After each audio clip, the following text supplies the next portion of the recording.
Hello, now we look at number 5 in our series on the book of Genesis, and this one is all about the Tower of Babel. And as we look at All Nations and Babel, that's the exact title, let's think about what this really means. And there's a quote there that I particularly like. It's actually a song from U2. They say they want the kingdom, but they don't want God in it. And that really, to me, sums up the way of this world, the secular nature of our world today.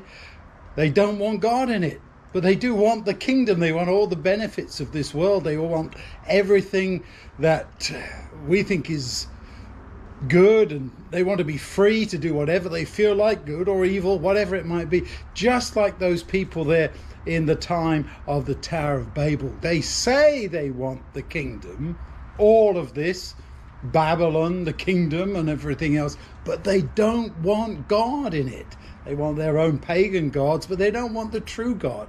And the memory of the flood, of course, is still with them, which is part of the reason why they're building this tower. They don't want to be scattered over the earth. They don't want to endure another flood, despite the fact that God has already said he won't send another one. They're obviously still fearful. Well, if we built this big tower, more like a ziggurat, one of those kind of great big pyramid things like they had in Babylon, we can go to the top of that and then we would be safe. They really don't want to recognize God or his role in their lives. And so as we read the whole story of God in our human language, as it were, coming down and saying, these people, they're already again getting out of control, as it were. The flood was necessary because I had to reboot everything, because the thoughts of everybody was only evil continually.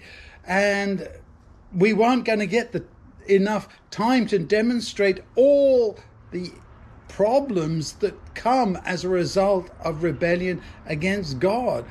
He's not trying to extend sin unnecessarily, but he does want everybody, the whole onlooking universe, everybody here on planet Earth, to understand what sin really is all about. And again, there in the Tower of Babel, God has to say, okay, we're going to have to separate them, or might even say, send them all to their own respective corners, scatter them across the world, so they can't concentrate this evil in one place, which is so soul destroying that even those who might want to follow a good way are corrupted and lost. So I see the Tower of Babel and God's intervention there as being very much part of God's loving nature.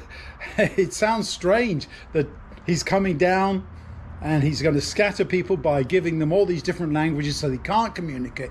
No, he's trying to do it to prevent something far worse, of everybody getting together to only plan what was evil and problematic. So there, God comes down, again, as I say, using human language in the way that we can understand, and says, we need to separate these people. We need to give them a chance to live in different places so that they can have time to think and reflect. A bit like that image of going to your room again. Go to your room, be separate, go away, and think about what you've done. That's what we tell our children.